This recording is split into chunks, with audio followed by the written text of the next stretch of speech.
Okay. We're live. Okay. Do you think we're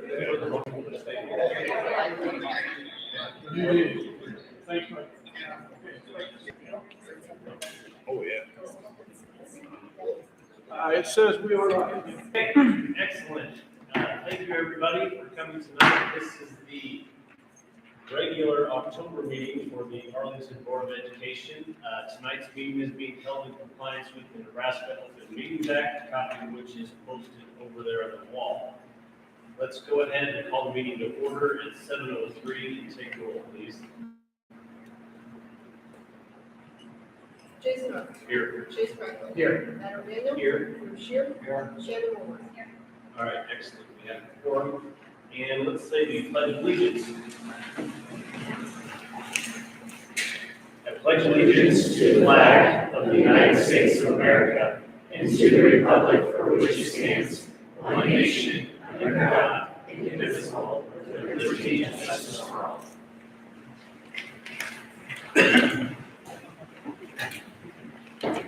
All right, the first item on our agenda tonight is item 1.4 is the approval of the regular meeting agenda this evening. Do I have a motion to approve tonight's agenda? Make a motion to approve the regular meeting. Second. Thank you, Bruce and Chase. It's been properly moved and seconded. Is there any further discussion? Seeing none, let's vote, please. Shannon Moore. Bruce Shear. Yes. Matt O'Daniel. Yes. Chase Franklin. Yes. Jason Martin. Yes. All right, very good, motion carries. Next item on our agenda is item 2.1.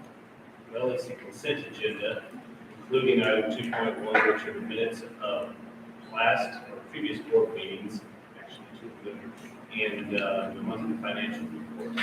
Dr. Lewis, is there anything you want to pull out there and discuss?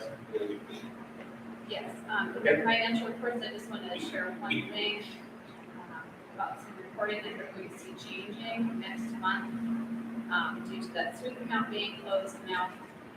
So going forward, these interfund transfers, it's large this month because you saw this sweep money deposited into that interfund transfer sweep is now closed. Right now, that also encompasses, because of the way the statements read, our automatic deposits. So that has some state monies in it this month, and that's got Donna J. Douglas County, Washington County sends our tax receipts here, so that's over here. But you may not even see interfund transfers on this sheet at all next month, but really what this is, it's this interfund transfer from sweep, and it's hot lunch, and then it's the automatic deposits that came in, and then this was the check from Washington County for the remainder of that tax year. Right. So that's really as far as that goes. The rest of the billings are typical for this time of year. As far as the special funds go, here we have an additional billing from DLR. We're getting really close to the contract amount. We sent that out to our members after the last board meeting. They're public payments by that size lump. So Right. one came in today, it'll be paid next month. But we're really close to being finished with that as well.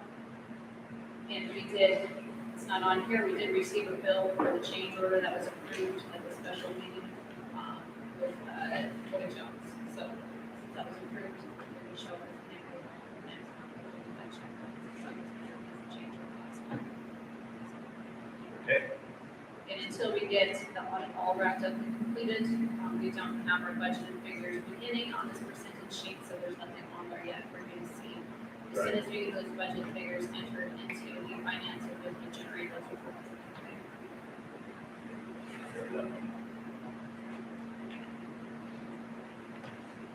Any questions, comments, about this? All right, I'll make a motion to approve the consent agenda as presented. I'll second it. Thank you, Chase. It's been moved and seconded. Is there any further discussion? Seeing none, let's vote, please. Sorry. Jason Martin. Yes. Chase Franklin. Yes. Matt O'Daniel. Yes. Bruce Shear. Yes. Shannon Moore. All right, very good. Motion carries. Move this on to item 3.0, 3 of our agenda. Welcome to the guests tonight, public forum. It's great to see everybody here. I'm sure there's many of you that wish to speak with the board. I would just remind everyone of the sign-in sheet up here. If you wish to address the board, please sign in if you haven't done so already. And we need you to state your name and your address. When you address the board as well, state statute. And it's been the policy of the board since forever to limit individual comments to 5 minutes or less. We're not going to change that this evening, but I just want to remind everyone there's a 5-minute time limit if you wish to speak. So, we've been through all that. Who would like to speak to the board this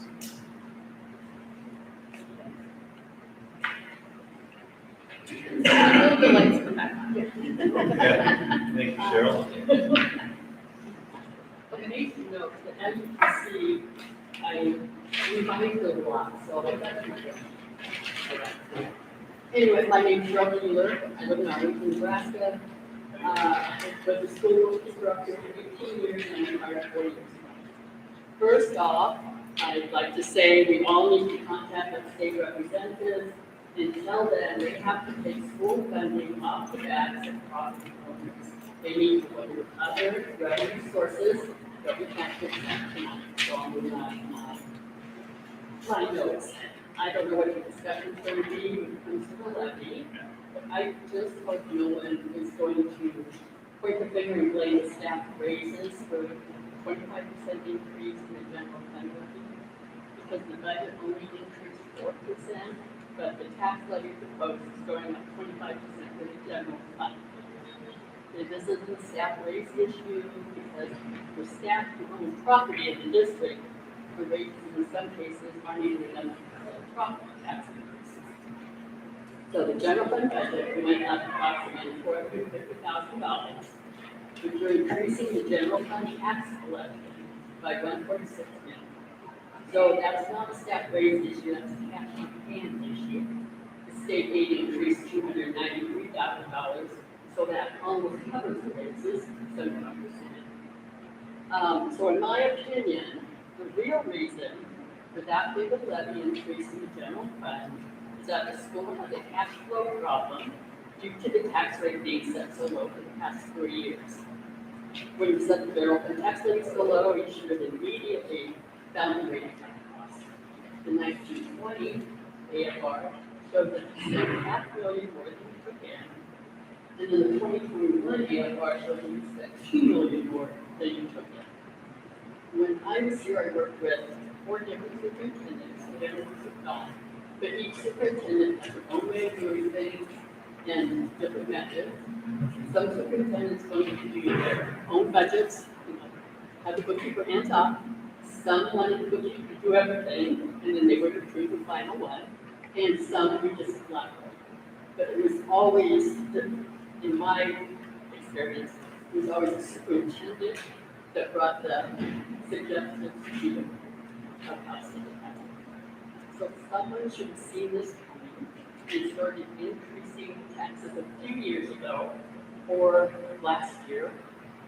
And you should have realized it was a mistake to keep the levy so low because there was going to be trouble then. Taxes were too low, but now you're trying to overcorrect with a 25% increase in general fund. And I'll show later, I think 20% increase in the general fund would probably get you through, and then you can build it, but you're going to have to build. I'm already covered some of the financial stuff I put in here, but the school won't even see a check from this new levy until February. It takes that long. So February, March, and April are going to be short tax collection months.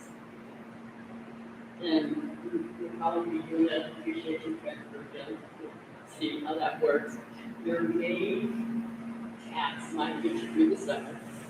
Anyway, facts that I'd like to consider: if you decrease the levy for the general fund 1 cent, that would equal approximately $77,000.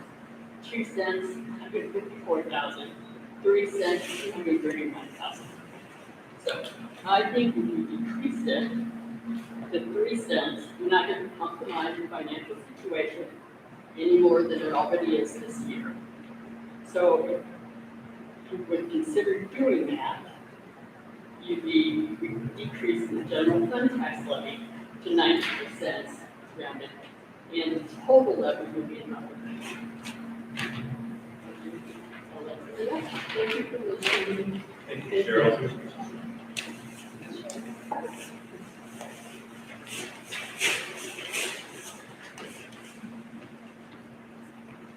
I don't know where to stand, so I can be heard, but That's probably fine.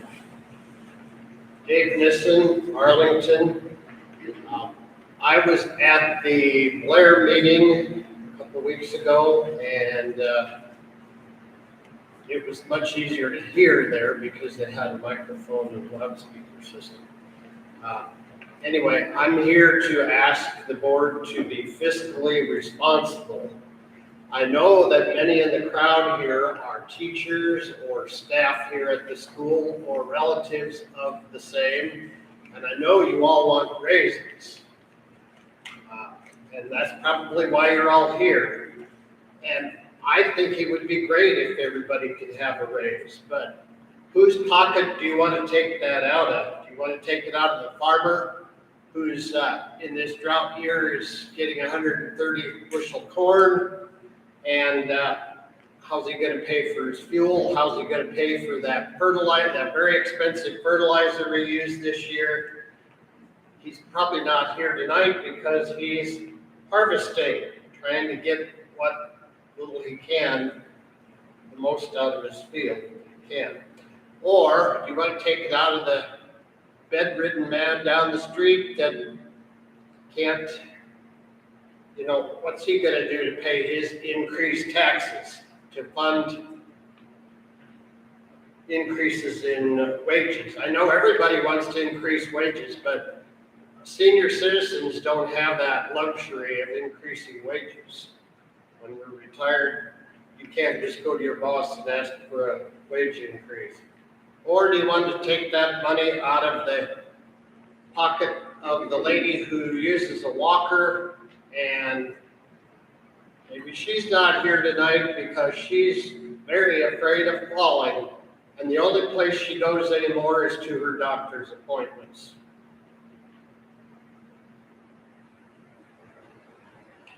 That's all I have. Thank you, Mr. Nissen.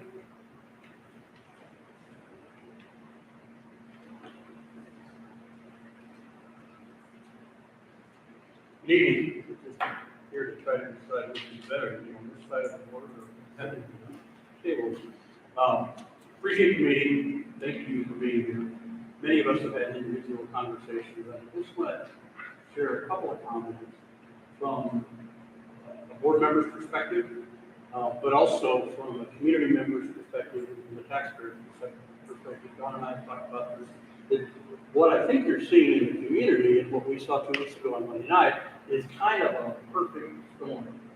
Valuation increases, the increase in the levy, wage increases, which drove most of that, and then inflation, which is done on all of us. The thing that I think is missing in the conversation, at least until 2 weeks ago, is that we as taxpayers are seeing those same tightening, those same increases in our businesses and in our income, particularly if you're heading towards retirement, this is when we start. You see that crunching. We understand that.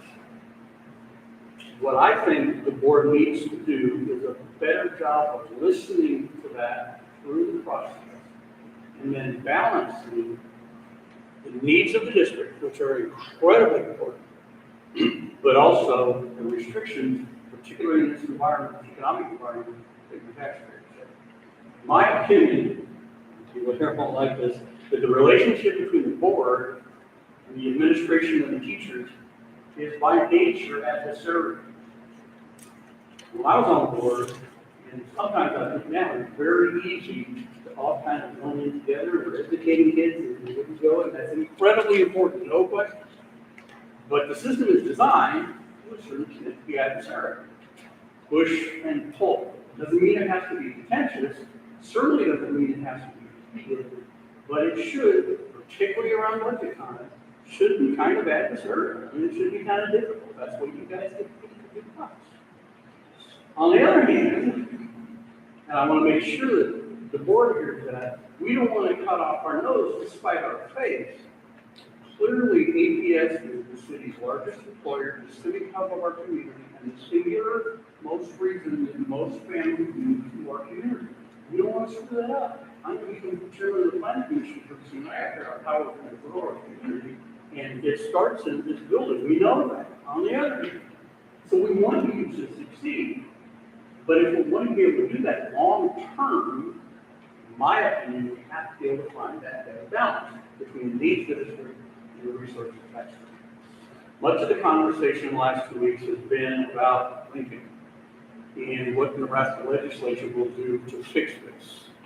I too believe that something will change in the upcoming session. However, what, and whether we like it or not, is still very much in doubt.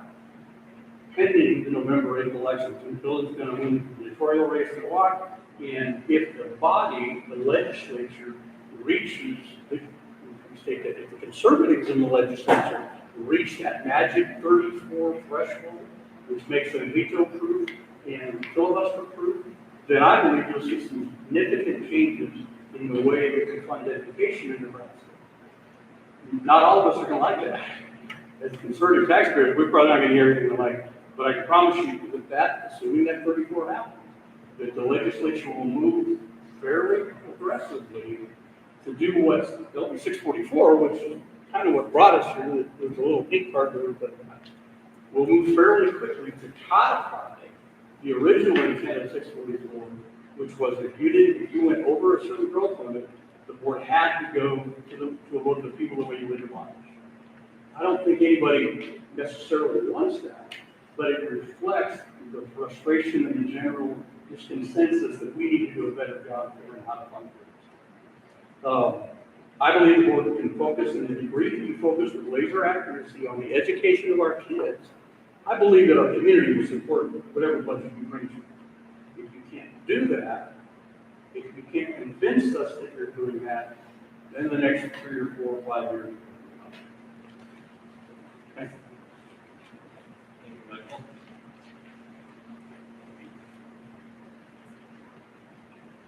Anyone else this evening? I'm going to be quick. I'm Jen Hanson, I'm business manager here, for those of you that don't know me. I was at the meeting, the tax levy meeting, that was the first board meeting I attended since I was on that position. And when we were at that meeting, the proposed budget, or the proposed tax levy increase, there was a motion to pass it, and there wasn't a second. So I guess I'm sitting here, I recognize that as a board member, it's a tough job. I recognize as superintendent in setting this, it's a tough job. And I recognize that if the business manager's helping her, that's a tough role to figure out what to do to make it all work. But there are 3 board members who wouldn't second it at that meeting. I don't know what's going to happen tonight. I don't know what comments are going to be made. My request to the board is that if your voice changes from a not second to a yes tonight, I just hope that when the discussion happens, that you express to all of us why your opinion changes. Obviously, we needed 3 votes to pass. So one of those 3 at minimum have to change to a yes. So I just hope that before you just vote and say yes, that you express to the public why you changed from a not second to a yes. That's it. Thank you, Jenny.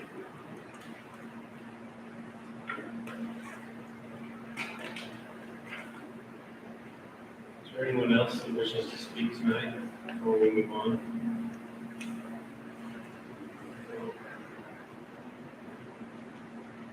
Hi, I am Megan French, and I'm talking, I guess, a little bit more on a different topic. Last month I was at the meeting talking about transportation, and I just kind of wanted to follow up to see if there are any further discussions, if that would be shared with us.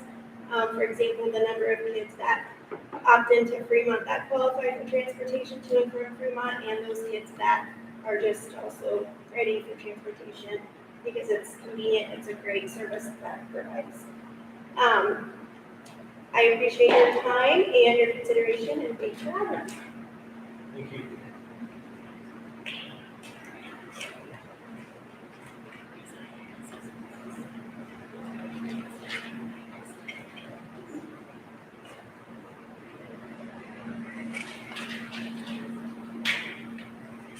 I'm Shauna Coger, from Arlington. I was not planning to speak tonight, so I didn't have any materials prepared, so I just want to say a couple of quick things. There's a lot of talk about the taxes increasing, teachers being here because we want to raise. I want to say for me personally, I've done this job for 28 years. This is 29, 27 in the school district. And it's never been about the money.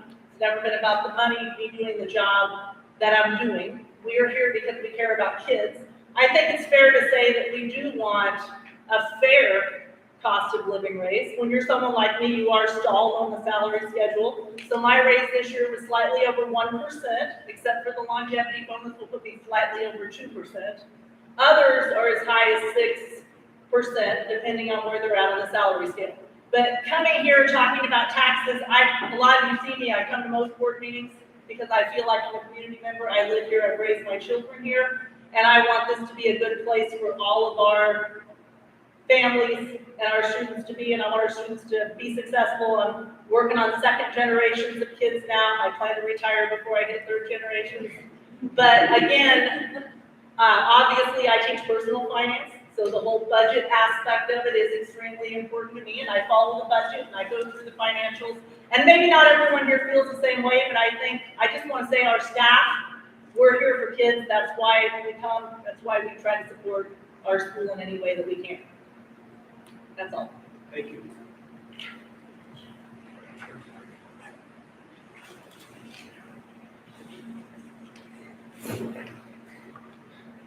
Anyone else this evening?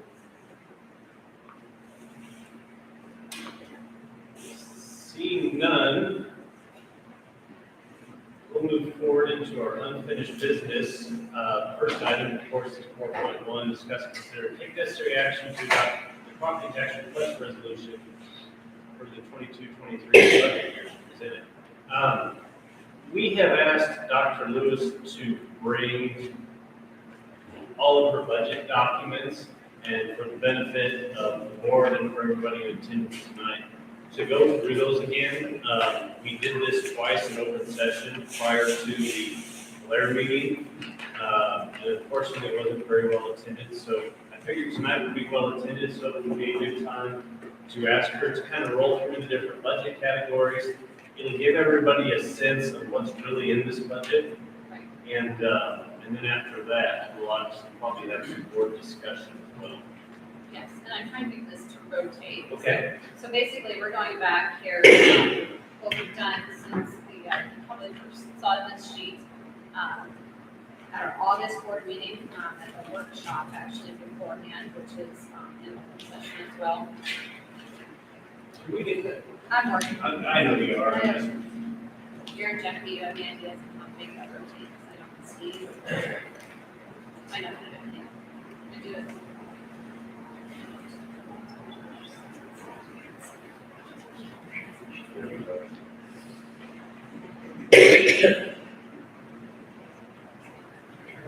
Thank you. Yeah, absolutely.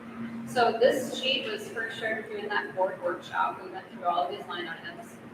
At that point in time, of course, it was August board meeting, so we did not have our valuations yet. So this meeting was not about the levy. This meeting was about the actual budget. So we went through all of these different codes, the difference between last year's budget and this year's budget, and then the total change in the actual budget, which you can see there at the bottom. This change was $458,624.27. Those numbers are fully rounded in the actual budget document that the state gets. They don't land our plans yet. So yes, the actual growth in the budget itself was $458,624.27. And then we began talking about the necessary cash reserve situation in that as well, knowing that this was the actual growth in the budget. But due to the high balance that we had in depreciation the previous year, and how that combined with necessary cash reserve to the line item necessary cash reserve in the budget, that yes, we were having some cash flow issues, and we really needed to now dedicate some finances to the necessary cash reserve because depreciation was spent down somewhat. on our building projects, and then we did a $750,000 transfer into the general fund for cash flow. So yes, I thought it was clear at that point in time that the growth in budget was this $458,000. And then the rest was going to be in necessary cash reserve. So you can see here where our salaries and benefits and a few other line items had to increase in. This is regular instruction. There's lots of codes combined in here, sped, in almost all of these categories. Spring approvals for these things started. So this budget is built off of figures that came from the first piece of it, which was the negotiated agreement with staff. So that became our salaries and benefits that went in there. Benefit costs went up a little bit, and salary costs went up a little bit. And then we approved the administrator and the non-certificated staff salaries. Non-certificated staff were approved, I believe that was in March of this year. Administrative staff was February, the administrators March, non-certificated in April. So that was the first pieces that went in there. Then in April and May, we also started looking at the building level budgets, the elementary budget, the secondary budget, the technology budgets, those things that needed to go into there. So those went through board approval processes earlier. So therefore we saw here in technology, we saw some increases, and that was explained when we went through that process in May. I believe that one was for spring approval. These salary increases were all part of the negotiated agreement.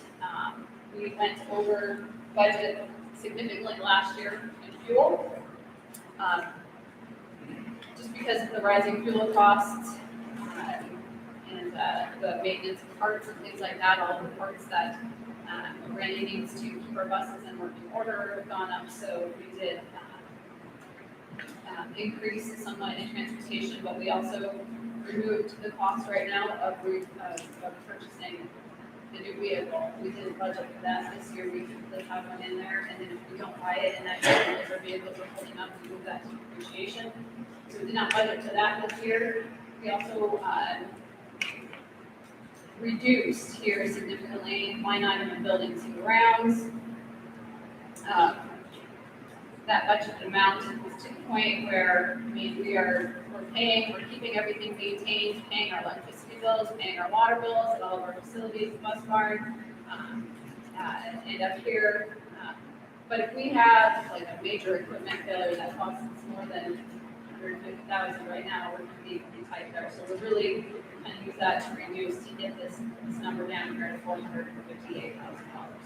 So we're trying our best to be fiscally responsible. We've got obligations that were approved basically all last spring that went into this budget to be built. So this is what we went over in August as part of our budget workshop that was held for the board meeting.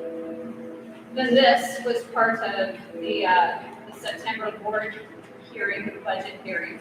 And we have, so what you have here is out of the budget document. This was advertised along with our levy hearing. So we held the budget hearing in September before the board meeting.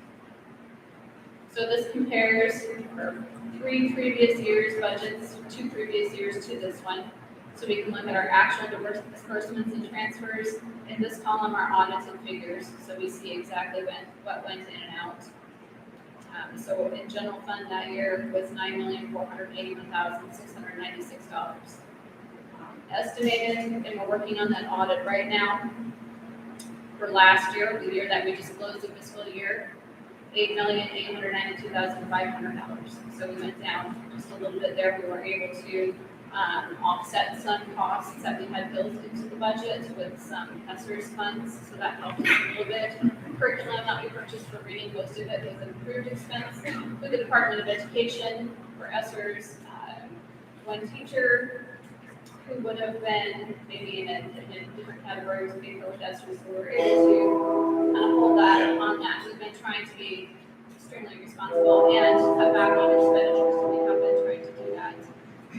Depreciation, the actual estimated disbursements and transfers, a little bit was to our building project out of there, and then the $750,000 transfer to the general fund cash flow. Activities is a self-sustaining fund other than the $10,000 transfer. This is not a taxing fund, so this is cash that was flowing in and out, but we estimate there that we spent $354,000. This year prior, we spent less than that, but we had fewer, it was COVID year, so it just looked different. Everything looked a little bit different that year when we wrapped that up. And again, that's not an account other than the amount that we transfer out of the general fund every year, which we've done for a significant amount of time, $10,000. School nutrition fund, that looks quite a bit different this last year as well. Some of these expenses we had anticipated were going to come out this year, won't actually come out until the next fiscal year. But due to the 2 years of free lunches for all students here, federal rate of reimbursement into our hot lunch fund was higher than our cash flow coming in. Normally would have been paid lunches. Again, it's not a taxing fund, but that's why that one looks higher this year too as well. The bond fund, we made our bond payments and we refinanced the bond, so that was cashed in and out. That's $6 million. But we didn't really spend $6 million out of that. We did. It's not money that actually hits our bank and goes out, but I was free to budget it in this manner, cash flow in and out. So that looks like with the refinance that we spent $6 million out there, but we really spent roughly our payment there, and then we refinanced the bond. The special building fund is where we spent a lot of money. We had been levying 14 cents for 2 or 3 years into the special building fund to prepare for our project. So we could do that without needing to go for a bond. So that money got spent down. We spent $444,660. It's estimated, again, not an audited figure. So that one is where we're at with that. Some of that money also is leasing corporation. So funds dropped in from the leasing corporation, that $1.7 million. And this is our basically our balance carryover on that, what we're anticipating. So we'll be talking about that in future months too, what to do with that. QCPOP, we made our bond payments and interest payments out of that. And for total expenditures of $20,817,270. But again, keep in mind that $6 million for refinancing that bond, you kind of drop that out of there a little bit. So we spent some of the money that we had been reserving in the special building fund. So really, if we take this $6 million out, we spent about $14 million, but $3 million of this planned on that building project. So that brings us to this year's budget. So this $10,788,560 comes back to page 1 here. That is the total budget amount right here of all of our funds. So that is our general fund budget of expenditures.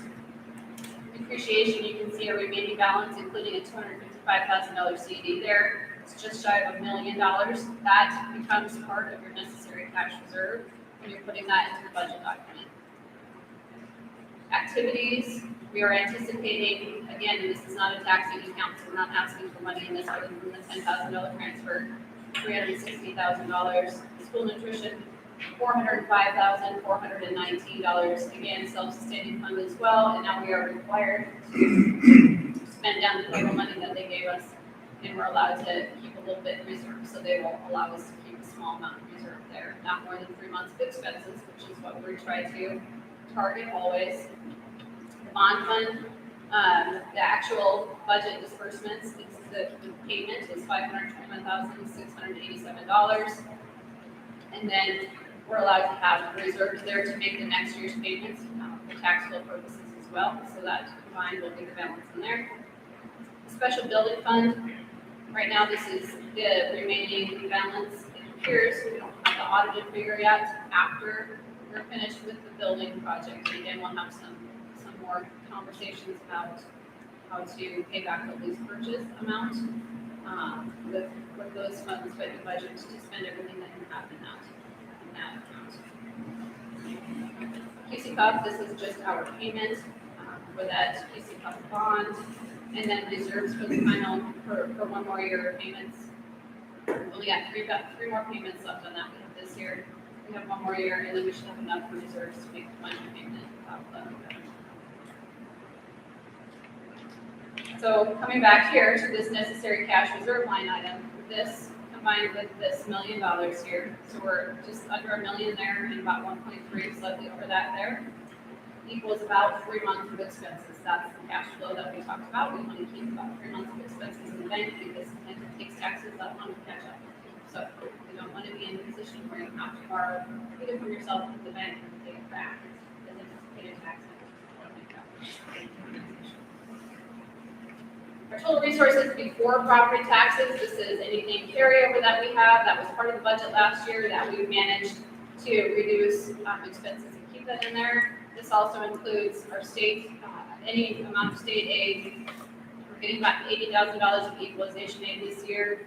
We anticipate about $500,000 of sped reimbursements, which is about half of our sped costs. We have then about $900,000, just a little more than $900,000 in option funding. So that's $1 million there essentially. And then anticipated federal funds and things like that. So these are the anticipated notes aside from property taxes plus what carryover we have. So that's the resources we had available prior to that. And this is what we need to make up the difference between this and that and take that. So that brings our tax asking to $7,332,763 in the general fund. The need for $454,545 in the bond fund and $303,030, sorry, in the PC fund. So for a grand total tax asking of $8,090,338. This was the budget that was presented in September, those first two documents, and that's what the board in the September board meeting. So then we came to the levy hearing, the special hearing in Blair, is where this was, first of all, this was published with our budget in the newspaper, and then due to the joint agency meeting, we attended our public hearing in Blair on the 26th. So, as we're required to go through in our tax request, our levy request hearing, this is what our operating budget was in the general fund last year, $10,329,000 roughly. In our bond fund, again, recalling that had that $6 million plan to refund the bond, $7 million there. Tax asking in those was $5,645,935. Bond fund $353,535.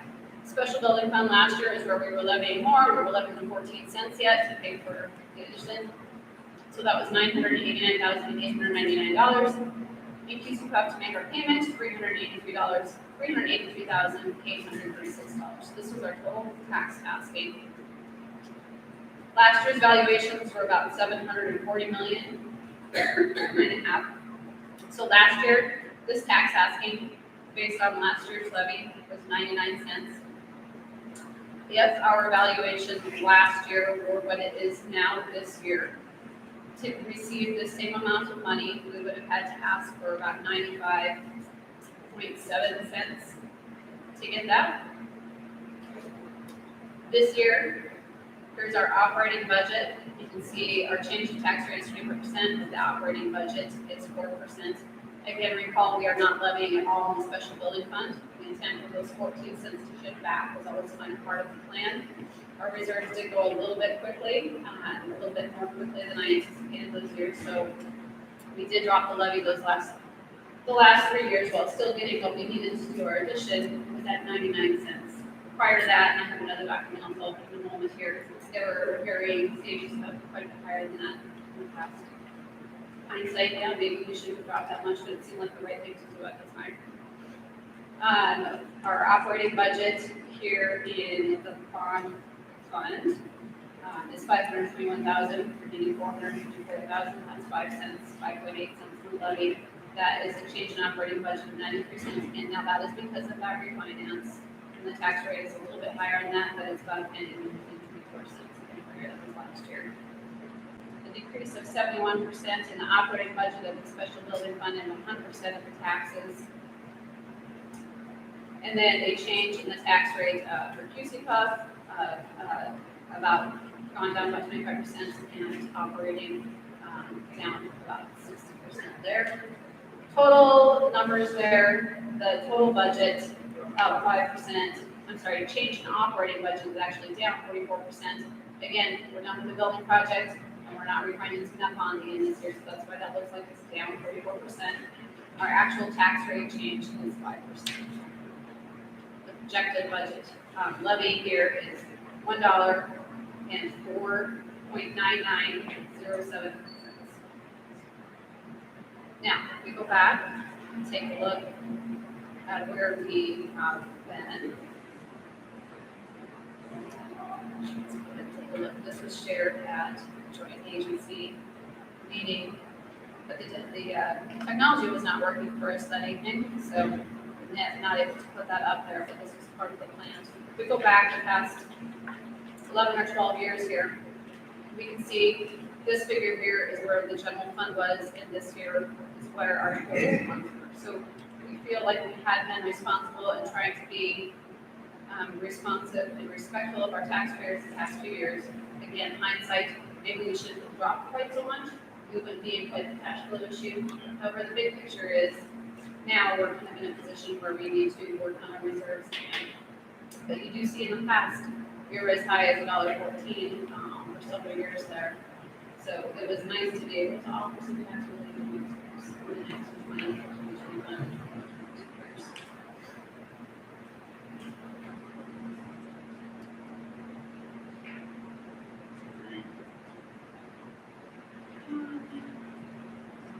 Nope. Does anybody want me to go over anything else here? I feel like I've been talking myself first. I'm not giving any time for you to ask any questions.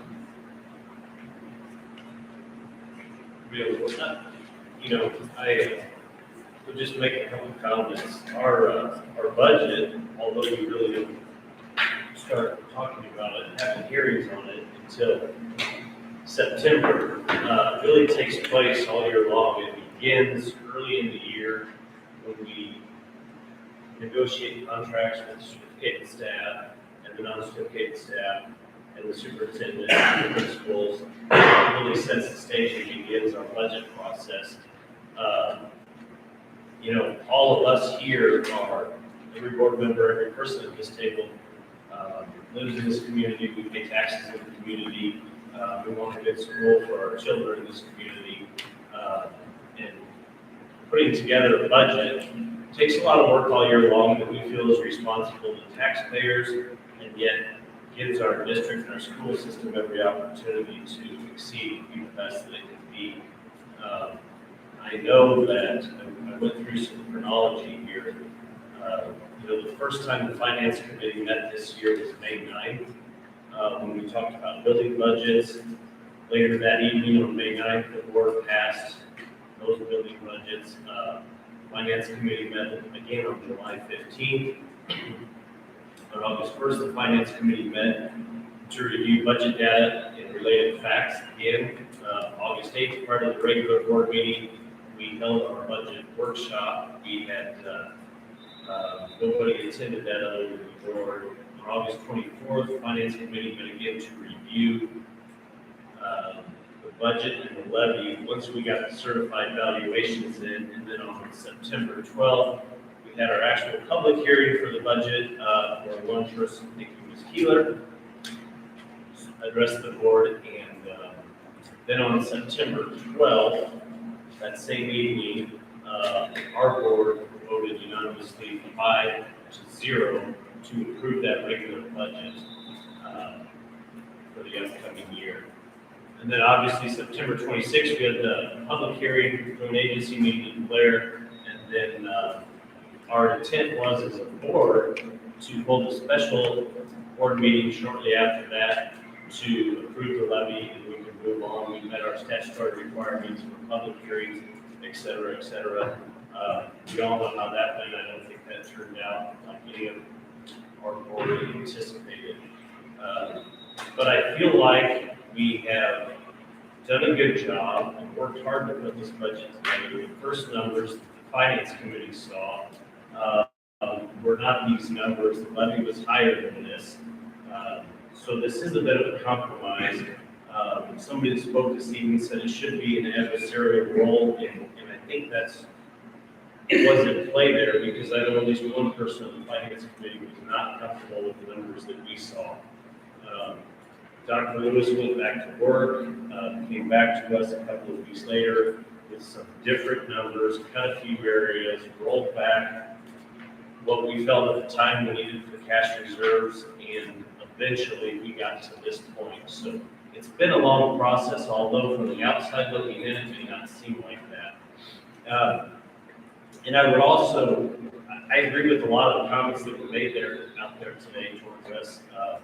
One of our written goals in our finance committee is to avoid large swings in our levy. Okay, that's been that way. Michael Dwyer was on the board several years ago. Shirley Keeler was involved. That's always been a written goal. But it's tough. 3 or 4 years ago, when we looked at our financial situation we were in, and we could see that we had an opportunity to reduce the levy and maintain our school system without compromising any of the quality. And I think we did that for a while. And agreed, in hindsight, maybe we should have caught this and started inching it back up after a year or two. The good news is, and Dr. Lewis, you might want to correct me here, we referenced a QC pup bond several times on here. What that actually was the bond instrument to put the new HVAC system in the entire school. We had an old system with steamers and chillers that was less than efficient, so I'm guessing 7 years ago. I think that was 17, I mean, it was Yeah, before I was. 5, 6, 7 years ago. Yeah. We passed a QC pup on the board did to replace that with all these rooftop units. And I believe that we look at that, I think if we're a little aggressive, we could potentially have that paid off in 2 years. Is that our discussion? Yes, because if we levy this year and next year, we'll have enough in reserves to make that final payment. To make those final So payments. that would save some Yeah. interest. Same thing with, that's the same discussion that we're having with the lease purchase. Yeah. Might be able to pay that off, as I said earlier, and save some interest as well there. Yeah. And don't forget, we did refinance these, we took a payment off of our bonds. But we refinanced it to save interest there as well. And the QC Cup actually was refinanced 2 years ago at a very reduction in interest as well. So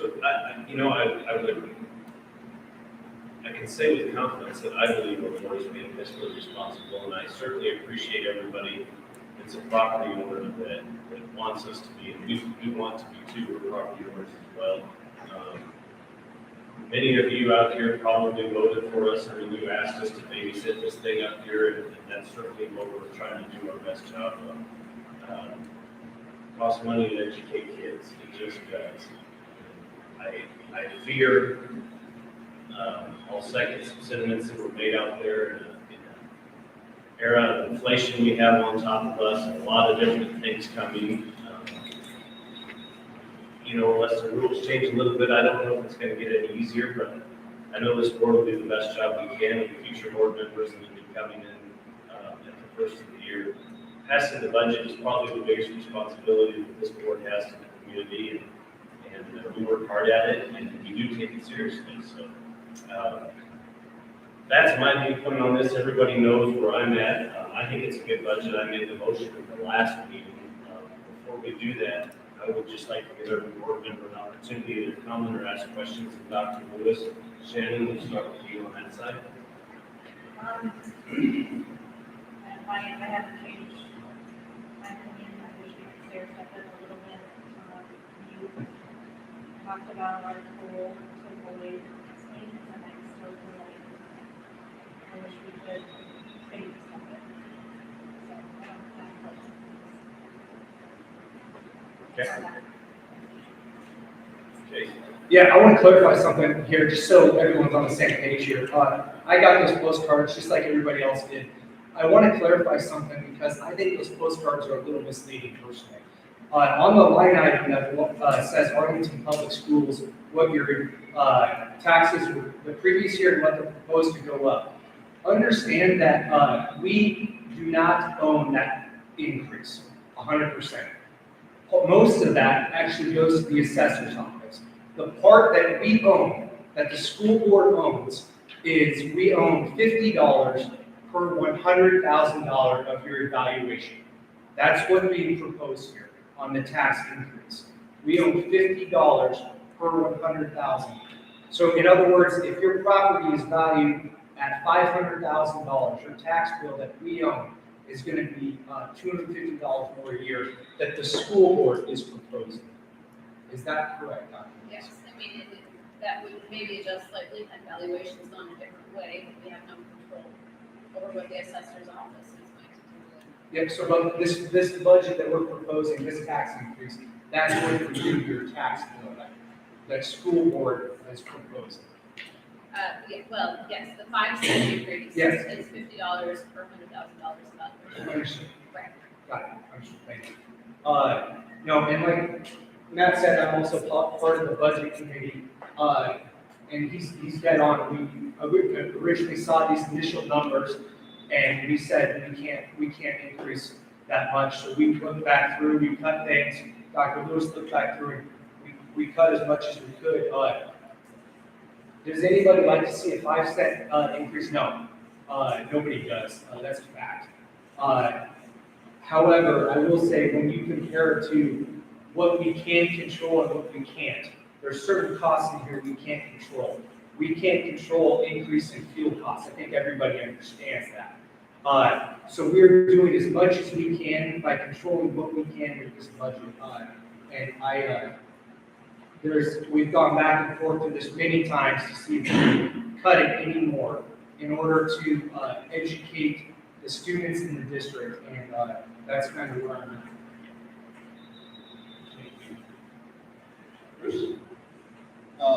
Just a couple quick few things there. I guess one thing that got overlooked, don't know if it was by mistake or what, but we had paid off the bus fund, and that was in the last few years.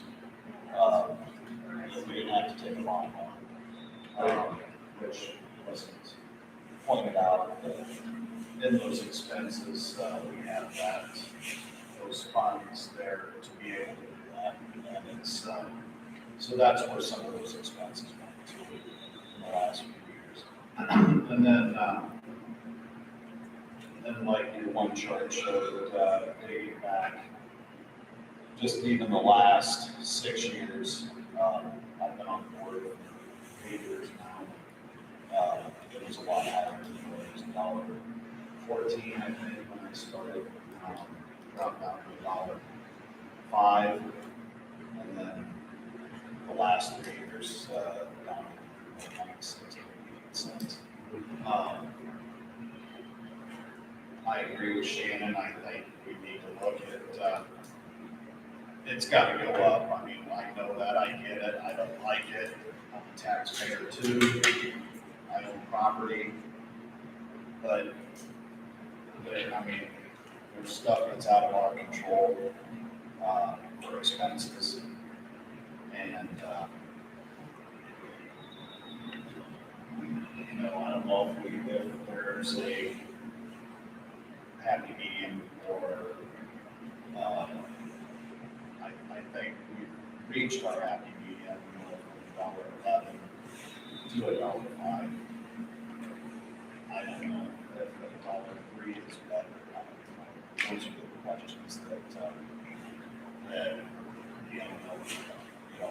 what the expenses we know at this point. Yeah. So that's out of our hands. Just a quick comment there. Is there another number? Can we stair step it up? Right now, no. We're just, due to statutes and timing and when we have to have this levy passed. This levy fails to pass this evening. Please correct me if I'm wrong here, Dr. Lewis. We do not have statutorily enough time to go through the process again, to amend the budget, to have the public hearings that are required to do so, to approve the budget, have a levy hearing, and approve the new levy, okay? The deadline is October 15th. The deadline is October 15th. We did call legal counsel and ask, what if we can't pass this levy this board meeting? And the answer was essentially, well, if your school runs out of cash, or will close, and your children will have to go to so that's the reality of where we're at.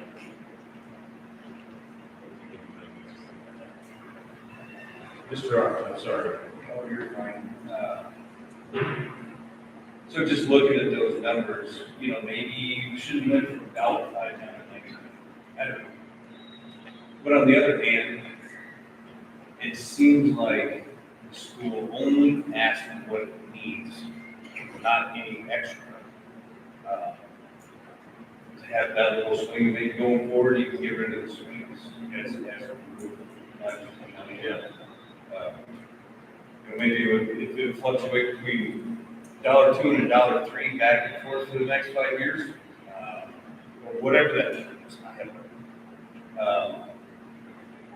When you look at that, it's obvious that the school only took what they needed. Okay. Board members, any other thoughts or comments? We'll give one more opportunity here. I'm going to go ahead and make this motion. Do I need to read the entire resolution document? I will just pull it up. So it's not- I've got it in front of me here. Just as presented. Yeah. It's everything that was already gone through tonight. All right. So I'll make a resolution setting the property tax request as presented. I'll second it. We have a motion and a second. Thank you, Chase. Is there any further discussion? Seeing none, let's vote, please. Busher. Natalie. Yes.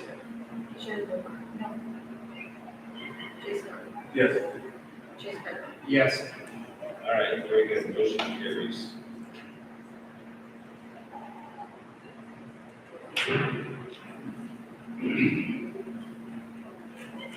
Moving on, item 5 on our agenda this evening are our curriculum reports. Thank you for patiently waiting this evening. Almost every month we have staff make reports to the board. Are they doing this evening? Or am I tripping on myself here? We're stepping out on my skis. We can let the see.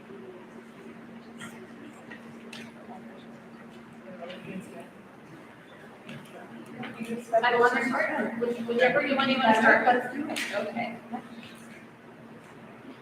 This is Morgan's our sped director, so she will be. So that brings me right here, Okay.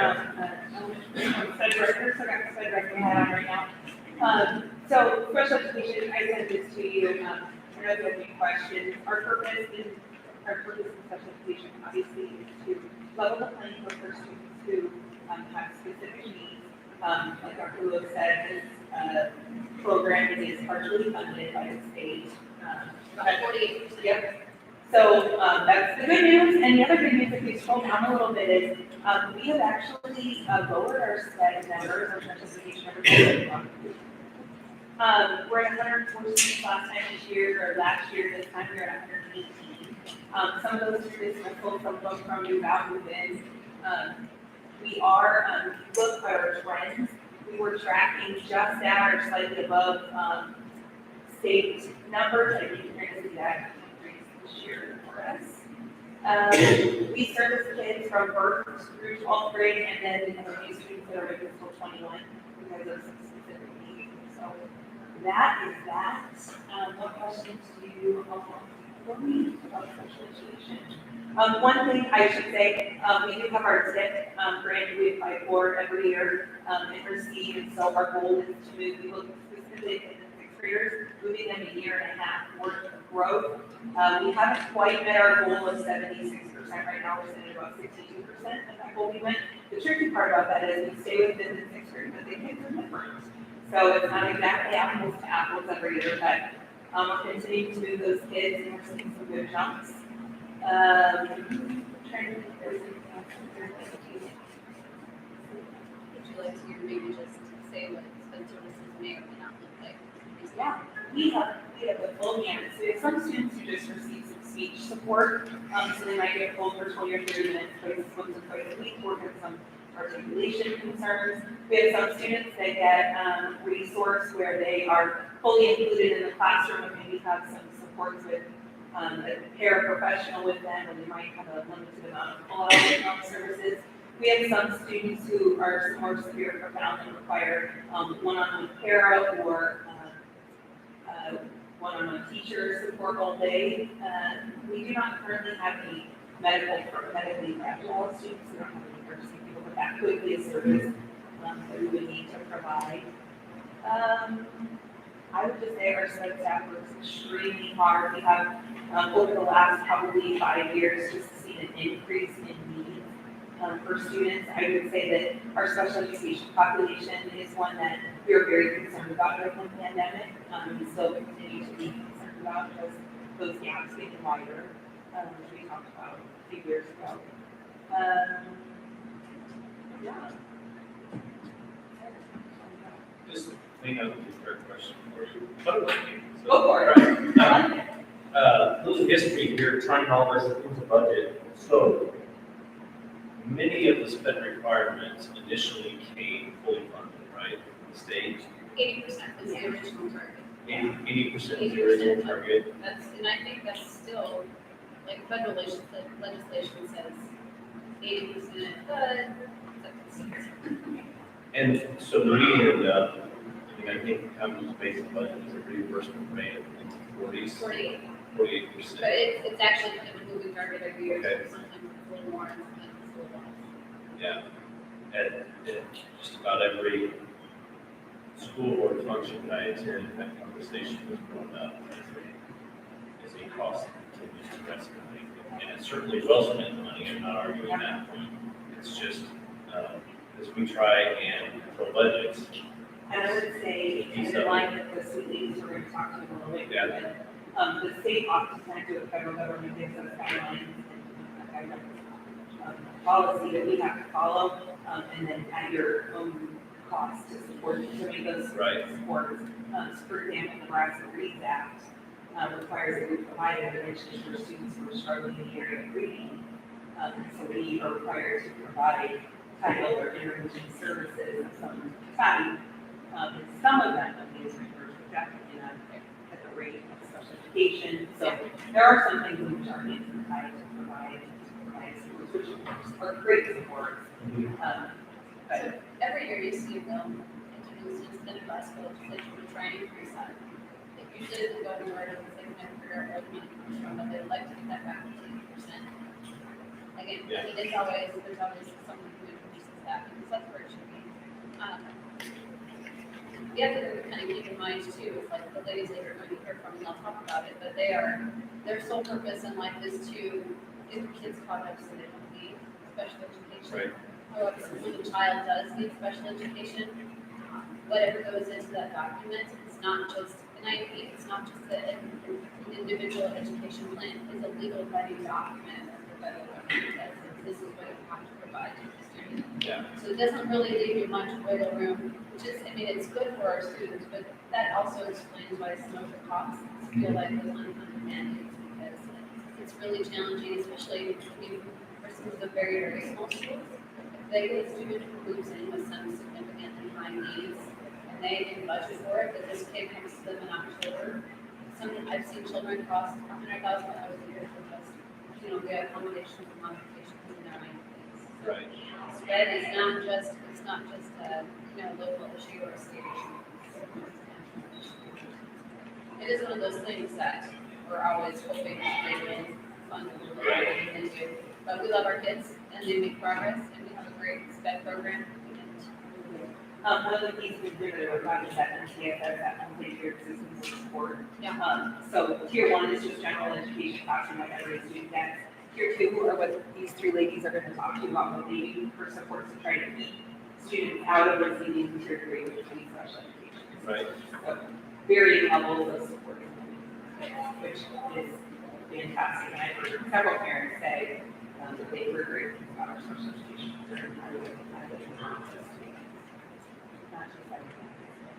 Thank you. Any other questions for Mrs. Morgan before we move on? No? Mrs. Morgan, would you like to introduce these three great ladies that you keep talking about? Yep, we've got Miss Amanda Dennis, Miss Leslie Googles, and Miss Jennifer Christensen. Mrs. Dennis teaches math intervention. She does K through 6, currently 1 through 6. She'll pick up kindergarten and Christmas.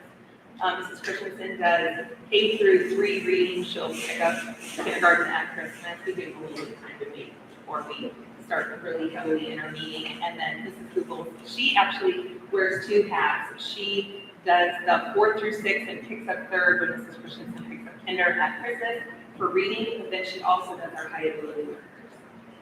So, yeah. Take it away, ladies. Should be here tonight. Yeah. I volunteered to do the speaking and figured I'm an old lady on the block. I'll just take the bullet right now. As interventionists, we provide, as Mrs. Morgan said, that tier 2. Kids that are not meeting grade level, but either haven't shown the profound deficiencies to qualify in that special education realm. Sometimes they're new into our district and so they just kind of need a little bit of boost because curriculums are different. They all come to us for varying reasons, but if they are falling below grade level, we're the ones that try to give them that boost and move them forward. We use multiple assessments, and the kids need to show that they're falling below 2 of the 3, so it's not just like one bad score or anything. We try to really look at that as holistically. I know I even go, and I'm sure these ladies do too, go even talk to the teacher saying, okay, they're really kind of borderline here or there. What are you thinking so far? The hard part is taking tests those first 3 weeks of school. Is it summer slide? Is it, test anxiety? Is it I just moved here and I don't know what this is all about? So we really try to take all of that into account to make sure that, we're getting to the students that we need to get to, because we want to have them grow and put forth their best foot forward. We service a total of 120 kids in our tier 2, between the title math and reading, and then at HAL I serve 42 students in the 3rd through 6th grades. Throughout our process, we are constantly either formally or informally assessing our kiddos, so we know what they're doing, if they're learning, if they're getting it and catching on, and we take that next benchmark and they're ready to fly. We send them right back in that classroom for their full class period time and let them fly. If they are not, we reevaluate what else do we need to do to get them what they need. Do they need to go into a different group? Do they need to go into a smaller group? Do we need to try to do something with a one-on-one? What do we need to do to help them be successful and make changes as necessary? I think I hit most of that. And then, like I said, how focus, I really try, there's no moving out once we've qualified them with their, showing that what their needs are and that they're going above and beyond. I've changed this year to try to do more of that inquiry-based, anybody remember PBLs, problem-based learning? when you were younger, you might have had that. Thanks for that, Ms. Googles. I appreciate it. But to drive them to have a driving question, and then as they go through the process of answering that one big question, other questions arise, and what can they do to solve it or to investigate on their own through the process. So really try to make it a little bit more student-driven and pushing them forward, trying to find something that can accentuate all of their skills, because I have kids that are verified, quote unquote, just in the math area, as well as that nonverbal, those more creative thinkers and those kids that like to think outside the box. You guys have any questions? We hear from Mrs. Morgan a lot, though, that she talked about the gaps in students. and testing and whatnot during COVID. With you dealing with those students on a day-to-day basis, what are some of the maybe biggest gaps you've seen during those COVID years with the folks that you see, the students you see? Our second, third, and fourth grade kiddos are probably the ones that we're seeing kind of the most needs. We have a lot of conversations on, is it behavior because they've had such minimal structure in a lot of ways for a big chunk of time during a time when they were either preschool, kindergarten, or first grade, when, the end of the year for a lot of us in the middle grades, we spend a lot of, let's review, so we're ready to take our big test. Those early grades are so much new stuff yet that they had to miss, because how do you teach a first grader a new skill talking to them on a computer? So unfortunately, those kiddos missed 9 weeks of instruction, and so trying to really catch them up. Yes, go ahead. Even in 2020, 21, when we came back, we were behind masks and kids were missing 2 weeks of school essentially for themselves, and then they had to miss another 2 weeks for their parents and things like that. They just missed so much school. Or they're in first grade and kindergarten and they're learning foundational sounds and skills, and their mouths are behind masks, so they can't hear what words sound like and what our mouths look like. So we're seeing new things that we haven't seen before, and seeing different obstacles than we've seen in past years for sure. So we're excited about the growth we are seeing, but we're also still coming along out of it as well. So we put a lot in place. They typically have nerves before we start school at 7:45 in the morning. And sometimes they're seeing kids after the bell, if they've got bus riders. So they really, when we talk about bell instruction, they're literally working from the second they get on the clock until the second day. So just as some fun for them. Questions from the ladies? More? Thank you for being here tonight. Okay, that moves us into the principal's report. First one on the list is Mr. Shada. Pull it up here. He's no doubt an athletic event tonight. Yes, it is girls' first round of conference. Yeah. Quite a bit in there about homecoming and volleyball. If you have any questions, One thing I'd probably pull up is just pick up my football. upcoming event is 2 weeks. Yeah. The last one. Okay. Mrs. Morgan? Right.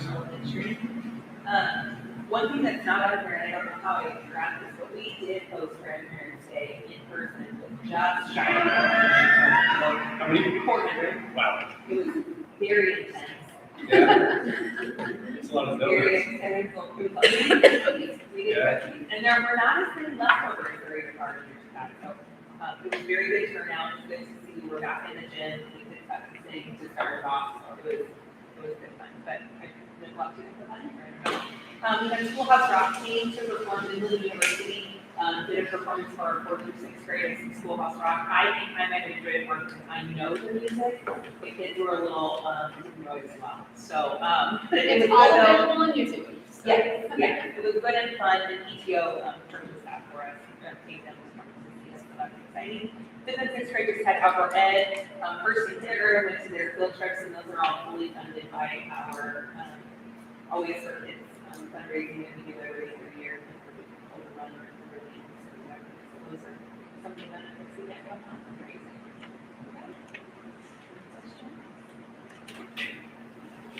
Some trips. Yeah. Mr. Pixton?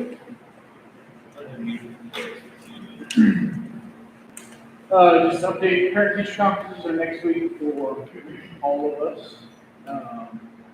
Council time day or applied college day, quite a few students have applied to quite a few colleges, but on that day within Just a little over an hour. We had 26 seniors completing 67 applications. So had some help from the university system here and a variety of others. I got a couple of community service things going on. The food pantry, our food drive that really FBLA sponsors and is, to our understanding, the biggest single donation that they get each year from us. It's ongoing, and then they have to pay a sponsor from the One Piece Warriors sock drive. So I attached the website where you can see that, kind of more information about that. Co-curricular opportunities, FFA and FBLA. FFA had dairy judging contest, and got in on the land evaluation and Golden Harvest Seed Company Day. And then FBLA had the fall leadership conference that was at Midland on September 28th. A couple of really cool things. All of these are, but Games on the Green was kind of like a little mini Olympics type of thing that Bennington hosted for their life skills program. So there were a couple of news stories that I attached there, and then some pictures. I was actually fortunate to stop by there after a principals meeting. So that's on Bennington's football field. We got to see the award ceremony. They all, everybody who participated got a medal with that, and it's a really cool event. Something that we may be participating in the future. Runs Student of the Week is the next thing. We've been fortunate enough to get a partnership with some of the people at Runza and their marketing to be able to have a student named the Student of the Week for the last, I don't know, 5-6 years. So when you go into Runza, you see that there's about 30 seniors that they have on their posters, whatever else. So this year was Luke Hammond. He was nominated and just super well deserving. Kids of the story there for his Runza Student of the Week feature. And then back to schools is open for business again. So some pictures there. Just a variety of things where ongoing things that not just year to year to year, but some different things that we do and others ask us and look to us as how to get that going and different things that way. So, Thank you. Questions for Mr. Bigston? Nope. Okay, that moves us into our superintendent's report. The first item on there, I asked Dr. Liz to put this on here. This board decided we wanted to have a community engagement meeting early next year after the new board was seated. So that assumably is January, could possibly be February, I suppose, if the calendar doesn't work out real well.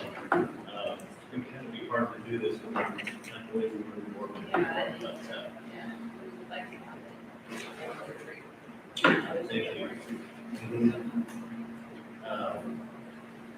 In the past week, usually use Monday night.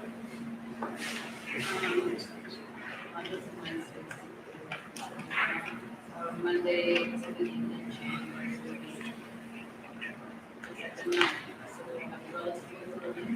Yeah. January. I don't have all the aspects on mine.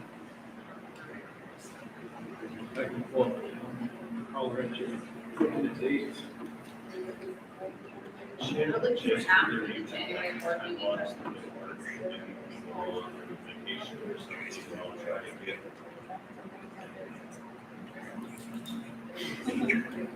We're talking about game. Yeah, Okay. that's all right. All right. So Wednesday is looking for a board meeting, what is that?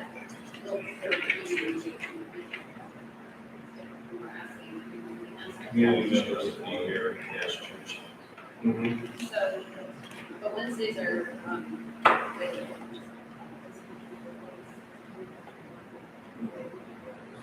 So we could potentially be looking at the 16th or the 23rd. Unless maybe Monday. Yeah.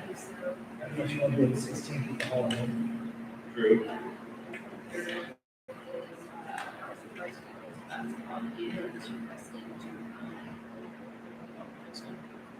That's a Monday. Sorry.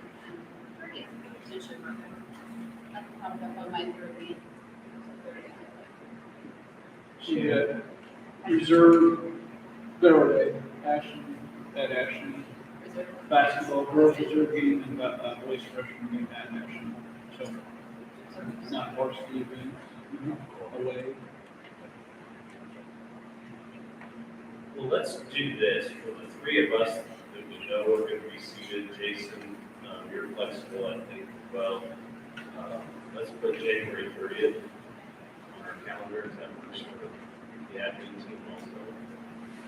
And I'll reach out to the people in the candidates and see if anybody can get that.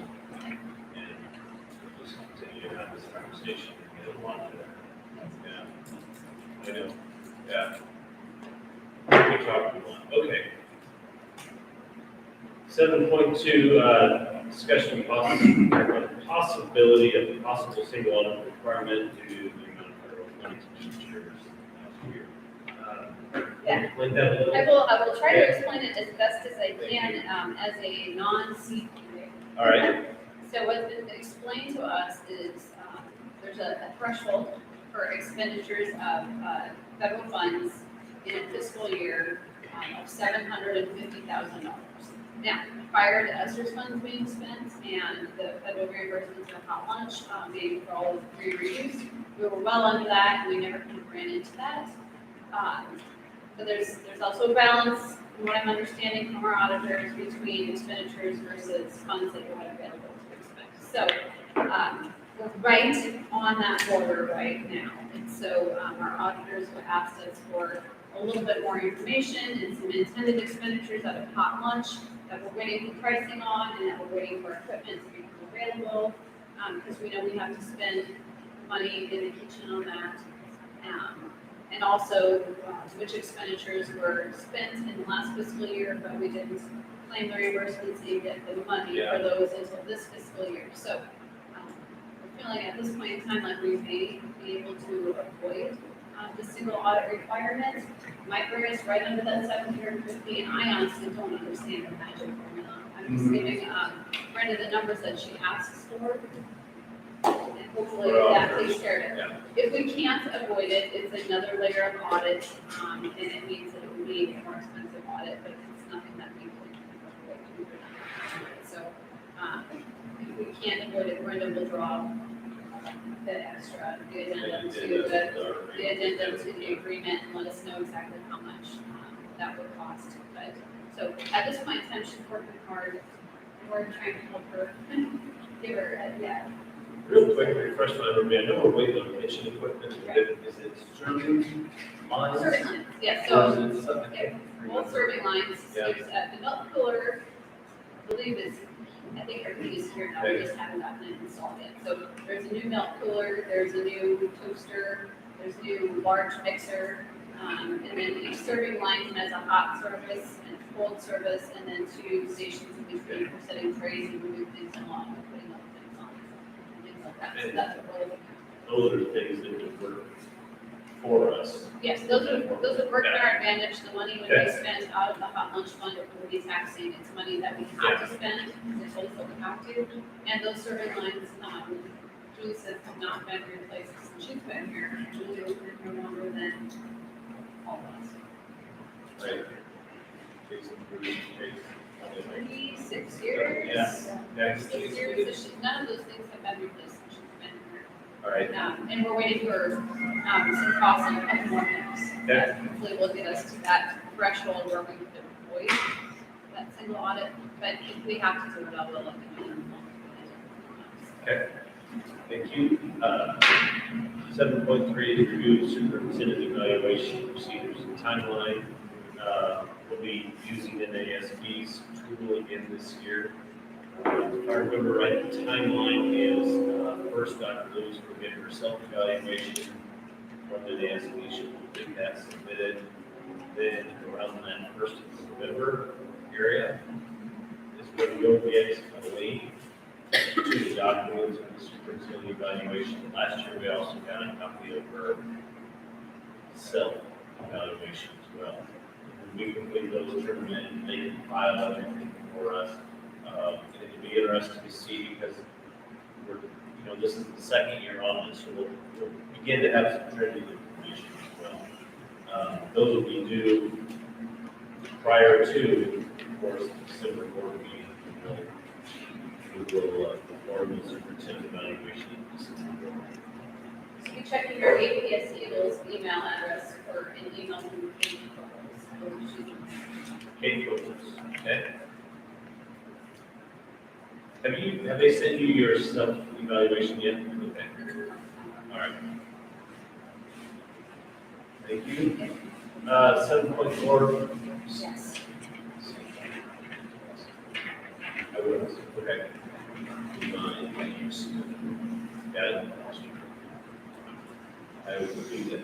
Did not get welcome report attached to the board meetings or student enrollment situations that came around. Okay. I was able, now that the October snapshot is passed, to have an accurate count of the amount of students optioning out, optioning in, so that's included in there. And then I did have, a couple of families that were new to us this year that actually already left the district, and a few other changes have occurred, so our enrollment is down a little bit since the beginning of the year, but that tends to swing up a little bit. Do you have this digitally up here? I will send it. Okay. Yeah, I didn't have it attached to the meeting, so. I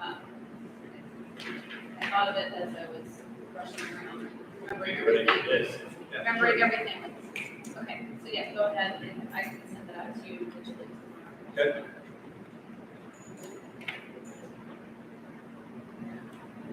So, I mean, just to draw a little attention to the bottom, the numbers that really changed from last one were the option in versus out numbers, so where we're sitting on that.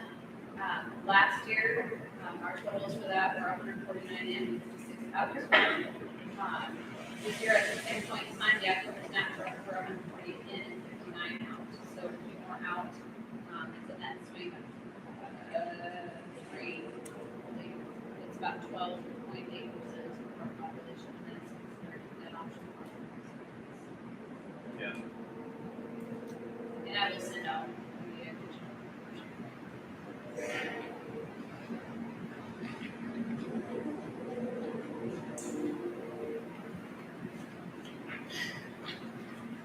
the Questions, comments? Dr. Lewis? Anything in the superintendent's report? No? And maybe we have our committee reports, negotiations committee needs to get together. Look at some dates. Do we have any dates for the still working with them? Okay. dates that work for them would be 17th, 25th, and the 27th of October. I would have to check and see if November 1st, we have to meet before November 1st. November 1st would be considered statutory. 25th, and what else? 25th, 27th, and the 17th. They are available anytime after. Okay. Let's see what that Chase.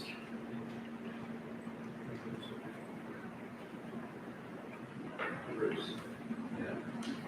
17, 25, 27. Of October.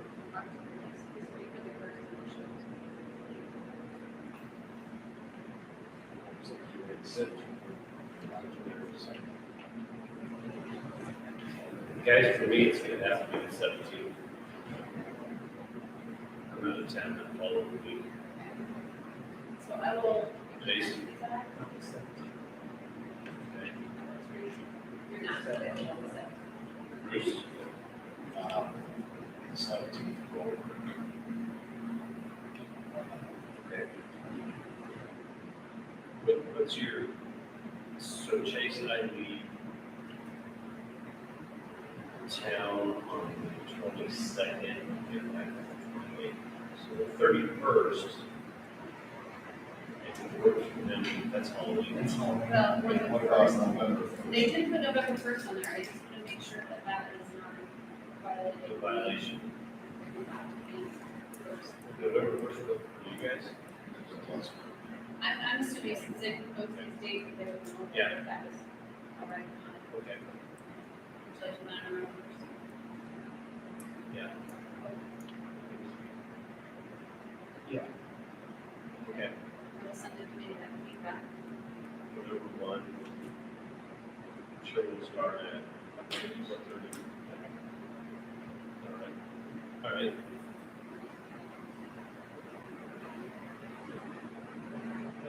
Professional development sharing medal. We had, I led our non-elected candidates in the boardroom last week and sat through a webinar with Marshall Areas about board member roles and responsibilities and different things. It was informative, it was good, there's a lot of good information there. It's good to see an ASB kind of getting down front. They will also have board member workshops for those that are going to be seated or have been seated, and also can emphasize it up if you're elected, plan on attending the state conference in Vista, which is June 14th, 15th, 16th. Did you see Jim? No, I did, but I meant November. Sorry, The biggest day is the 17th. 17th. 17th, and then Yeah. there's some Friday morning at 18th, and if you would like a pre-conference, there's some after meeting 16th. But primarily the day is the 17th. That's always, that's good, it's interesting, it's fun too. Yeah, very important. Okay, new business.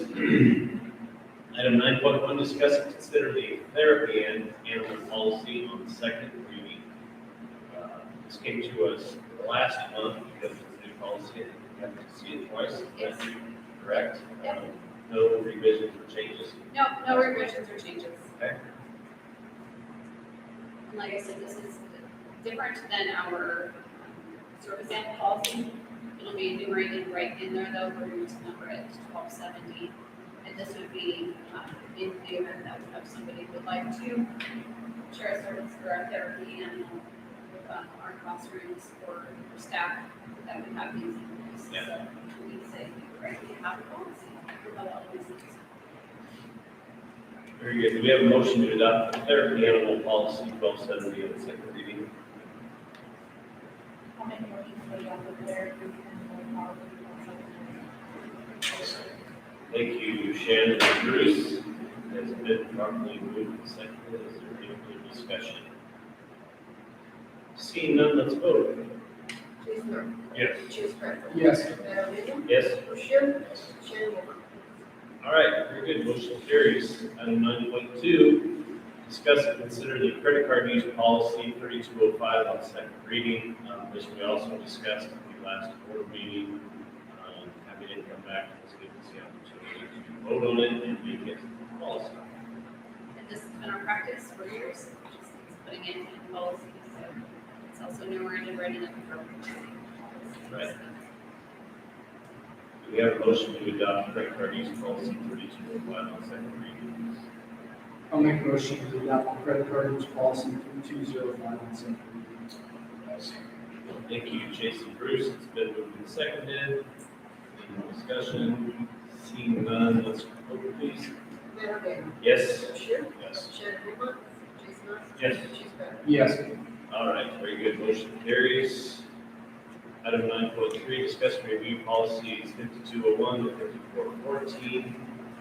These are, Yep, these are policies that have to do with the students. A lot of these are handbook policies as well. yeah, Some of them you've actually seen in the past couple of years. For example, the grading system, we updated that one last year, but it's just one side before review again. Some of these are short, quick, but legislative policies. And then some of them are policies in the forms that go along with them. I did make updates to a couple of them, and they were not substantial updates. They were adding in Arlington Public Schools and contact information. But other than that, they have undergone no revisions, other than revisions Right. specific and in policy. very good. Questions, comments about any of the policies in item 9.3? No, seeing none, we can adjourn at 8:37. Thank you, everybody. Appreciate y'all staying through the whole meeting. Cheryl, I want to touch base with you because I said.